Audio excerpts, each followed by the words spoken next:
من يزرع جمايلها يحصدها،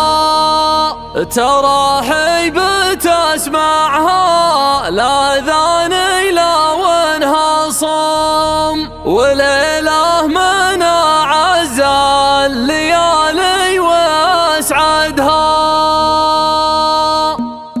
من الشوق وقت لما القصيده لمع الاوراق جردوم الطيح عن قصايدها، يقولون هم العرس واقول ما هو هم، ترى الهم لو اخلفت نسن مواعدها. وانا شاعر يرد على الصافي من الجم، اقول القصيده والنشا ما ترددها، انقي بنات افكار تسام باسمي واسمي ذا ما هي فكره بكل عادي اودها، مثل ما نميز بالعطورات عبر الشم نميز من السمع القصايد وقاصدها. ترى المدح بعيون الرياجيل مثل الذم ليا من شهدت بحاجة ما تشاهدها، ولو ما معاي فلوس لكن بوجهي دم ابيض وجه رجالنا الله مسودها، لان الشعر بالكيف ما ينحسب بالكمال اقلام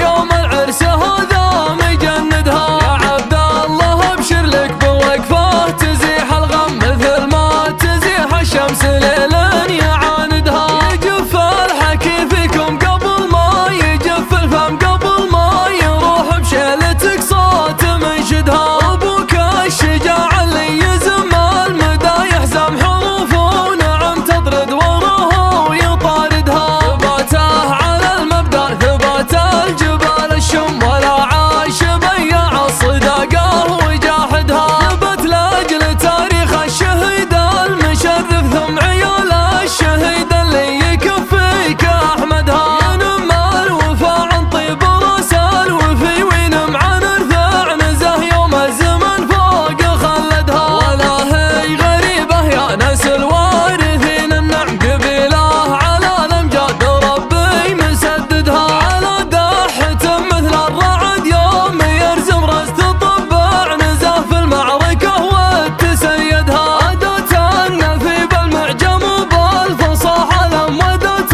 النفي بنجد العنوز وبواردها. يا عبد الله ابشر بالقصيده وروح ننفع عيالك تستاهل قصيده تمجدها، ربعك غديت اقرب لهم من عيال العم تسند عليك وتدري انك سنايدها، تشوف الردى من طيب مجناك مثل الذ تشوف النعم مثل العباده لعابدها، من الطيب اكثر شيء يقوله لسانك تم من الجود لا شفت